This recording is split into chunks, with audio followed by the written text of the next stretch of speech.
When you truly take the time to listen to people speak, they come across as a broken record. That's how my father used to describe his children. Every day, our conversations were constantly filled with things that we thought that we needed in our life. And he would say, stop sounding like a broken record. Breaking the habit requires awareness and inner strength to tell those that we're talking with to stop talking about the same subjects. Every day when I go into the essential job, I do some show prepping. I really do. And I think it's the radio guy in me, but it's also the human being in me.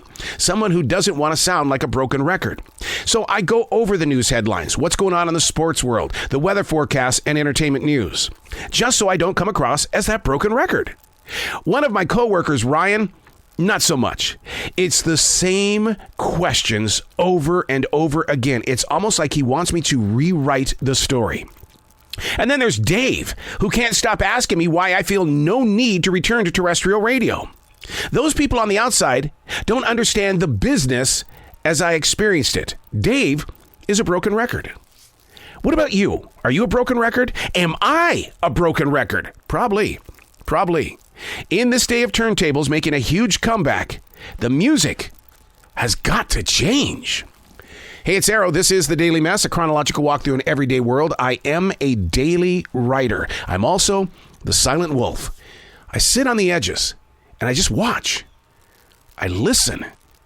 I study. I show prep so I don't have to be a broken record. This is The Daily Mess. Oh, there's a lot of promising going on these days. Promise this, promise that. Promise isn't a positive word in my life and style. So much so that my wife and I, we didn't use the word promise in our wedding vows.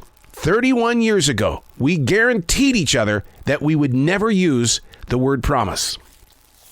As of late, I keep hearing so many people whip out their promises. Whether it's a politician, a religious leader, the word is put into play because it's so easy to use and it has a way of calming anxiety. How do you react when a car salesman leans across that large wooden table and says, "We promise to help make this a great experience"? That's usually when I sit up straight and start listening for things that are going to go wrong.